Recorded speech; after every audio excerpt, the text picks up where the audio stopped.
I'm Weston. I love talking about the Astros, and I am here to give a little preview and the keys to victory for the Astros in the upcoming ALDS against the Oakland Athletics that starts tomorrow in the next playoff series. It's the best of 5, and the Astros, like I said, are playing the Oakland Athletics. And before I do that, I want to say I took like 3 days off where I just didn't do anything, and I'd like to say I had a good reason to. I didn't. I was just a little tired out from covering the Astros basically every day for the past 3 months. And that's not a bad thing. It was just a little... I wasn't quite prepared for it because up until then, I've never done anything like this. I've never recorded. I've never done videos. Like, this was my first... the first video on this channel was my first foray into, like, YouTube. And I wasn't really prepared for what that all entitled. And, like, paying close attention to every pitch and, like, very intensely studying everything. And it was a little... not rough, but I wasn't used to it, and I wasn't really prepared for it, but it was still a lot of fun, and I am still very much looking forward to next year's 162-game schedule, and me complaining about this year's 60-game schedule and I was tired out is really just me whining a little bit, but I still really enjoyed it all. There's that. Also, I want to say I am super hyped because I found 2 cards yesterday at an antique mall near my house, and it was a Bagwell card for his MVP season, and a Craig Biggio rookie card. So that really hyped me up yesterday. And yes, I want to say, in case you thought they were gone, I still have some party poppers left. They didn't even fly out all the way. Dang it. Stupid party poppers. They cost like a whole 3 cents a party pop. That's pathetic. God, I'm going to write that company in an angry email. Anyway, time to get into the keys for the Astros as I see it.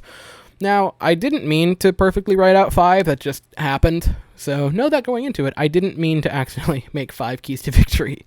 The first one is we have to get to their starting pitching. That has been their big weakness. Of the 6 pitchers that started quite a few games, I'm counting Mike Minor because I know he only started 5 games for them. Might have been 6. Like, I think he had an opener 1 game. But he is a starting pitcher for them because they traded for him at the deadline. Their starting pitchers have a 4.25 ERA. That is very high. For reference, I believe ours only have like a 3.6. Yes. I'll get to that in a second, actually. But we need to attack their starting pitching because after you get to the starting pitching, their bullpen really makes up for it. I believe they have the 3rd best ERA in total this season. I just want to check that really quickly. 4th best ERA. And it's because that bullpen absolutely pulls their hind ends out of the fire by being rock solid. So if we want to have a good chance at winning the series, we got to strike them fast and we got to strike them hard in the first 1 to 5. Like the first to the 5th inning is really going to be where we need to hit them hard. Also, I wrote this down because it is insane. Of the 6 starters for the Oakland Athletics, 5 of them have an ERA that's above 4, 3 of them have an ERA that's above 4.5, and 2 of them have an ERA that's above 5. We have got to hit them fast and hit them hard, and I'm going to pound that home because their bullpen, again, it's rock solid. They have debatably the best closer in baseball in Liam Hendricks. We got to hit him in the starting pitching, and we got to hit him hard. This also has nothing to do with anything, but I have to say it because it's aesthetically pleasing to me, and I love this. Their team whip for the year was 1.234. I'm not an Athletics fan. I dislike the Athletics, but I love that, and I want to give them a cap off to a perfect, symmetrical, beautiful team whip number that is 1.234. That's beautiful. Getting into actually one on our side, the second thing that I'm going to talk about is we have got to have our starters go deep into games. We didn't really do that in the Twin Series. I believe Greinke went 4 innings and Urquidy went 4.1 or 4 1/3. We've got to draw our pitching staff out in these games. Our pitching staff composed to contrast with their starting pitchers who have a 4.25. Our starting pitchers have a 3.65. That is a whole lot better. That is over half a run better. We have got to have our pitchers try to stick it out in these games.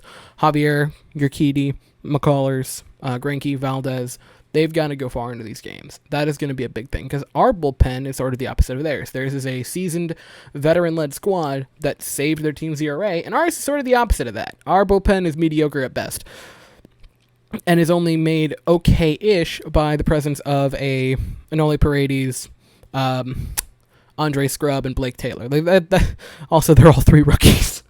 Going into theoretically their first ever playoff appearances. Oh, geez. You ever say something and as you say it, you don't even think about it beforehand, and as you say it, it hits you? Oh, that just hit me right there. Oh, the majority of our bullpen is going to make their playoff debuts. Oh boy, that just hit me. Okay, got to see a live reaction to that. I hope you enjoyed it. But yeah, we've got to draw out our starts in these games. We have a significantly better starting rotation, and we've got to stick it out. Hopefully we can get our pitchers to go 5 to 6 innings and then rely on the bullpen for 3. Like, that'd be best case scenario. The next part is we have to be patient at the plate. This is one for our offense. We've got to be patient. They did not have a great strikeout pitching staff. Their pitching staff ranked 11th in strikeouts. And our offense, I know you might not think it because of the memes, and I actually looked at it a lot, and I looked into it a lot because I couldn't believe it. Our offense was number 1 in the league at not striking out. We led the AL in fewest strikeouts. We had 40 less than the next team, which is the Yankees. We didn't strike out a lot. Like, we did. We struck out 440 times. But contrast that with the whole league. I believe the A's, I know this is very unprofessional to look at my computer. I do not care. The A's struck out 524 times. They have almost 100 extra strikeouts than we had this season. We led the AL. I can't stress this. We led the AL in fewest strikeouts. Like, that is...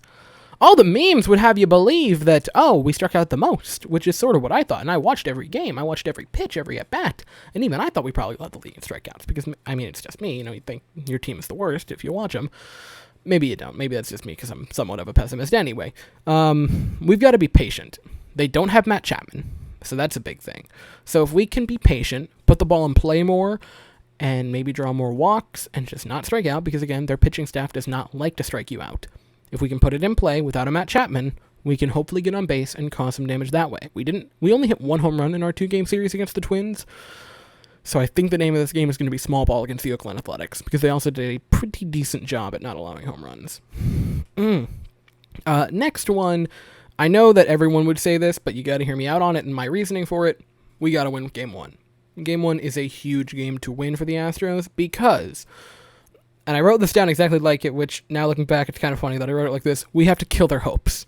And I know that sounds brutal, but the A's finally won an elimination game for the first time. Actually, 2 of them, in the first time since, God, I want to say 2005-ish. Like, basically since the first time since the Moneyball A's. Like, when Billy Beane really first started bringing Moneyball and sabermetrics into Major League Baseball. And that was about the last time they won an elimination game. They're going to be high. They're going to be hopeful. They're going to be high off of that win over the White Sox. We have got to take Game 1 and try to snuff out the hope that they have. I know that sounds super dark, but we kind of got to do that. We have the momentum because, again, we swept the Twins. They had to battle back, which also gives them some hope and some momentum going into this. But if we can take Game 1 and get rid of that momentum of, all right, we just won our first playoff series in decades. Not decades, but in years. We're rolling, and now we get to go beat the Asterisks. I hate that nickname, by the way.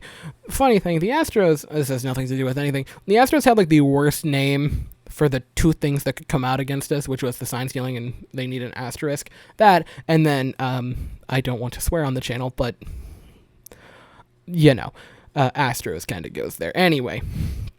Taking Game 1 would be huge. We took Game 1 against the Twins, which I did not think was going to happen. But if we can do the same to the A's, get that first game momentum, that gives us a lot of options for what we can do later on in the series. But it also would give us some more momentum going into Game 2.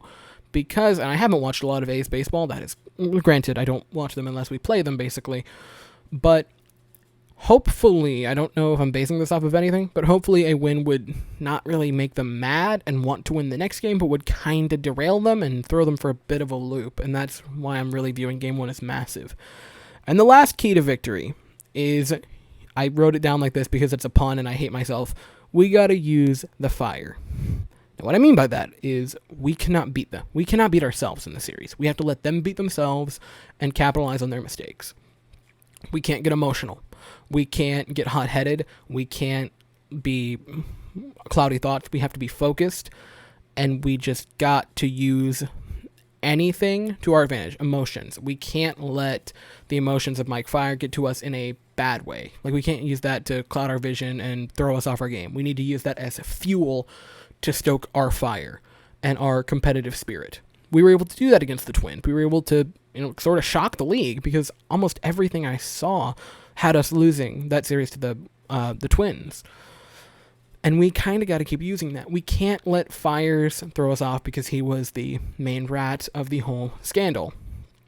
We've got to use that in the positive way and use that as like whiteboard material. We've got to use the anger we have from him ousting our team. How long is this? Probably a very long time. We've got to use that in a positive way to get mad and to go in there and hit him right in the mouth. That sounds really mean, but it is 100% what we have to do. We cannot make the emotional mistakes. We have to let them make the emotional mistakes. That is probably the biggest key for us, is we can't get in our own heads and we have to try to get into theirs.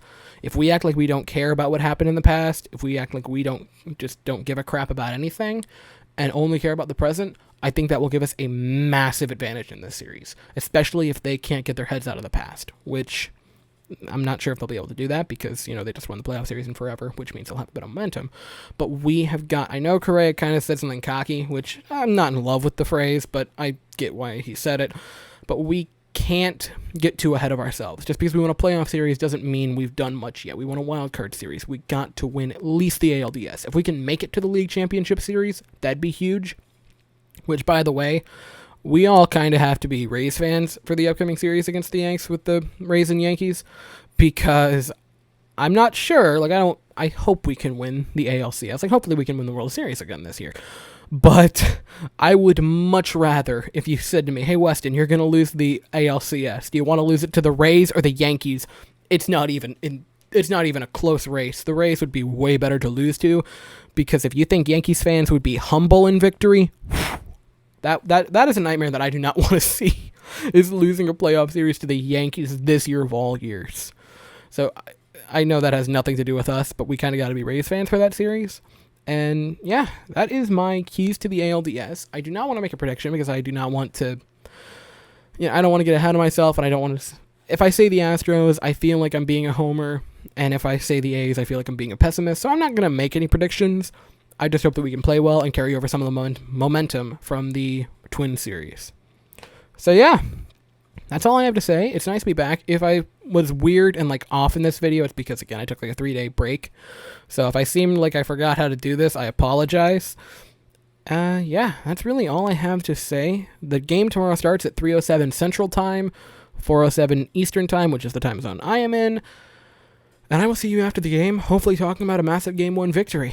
So yeah, thank you so very much for watching. I hope you all have a fantastic day. And as always, go Stros.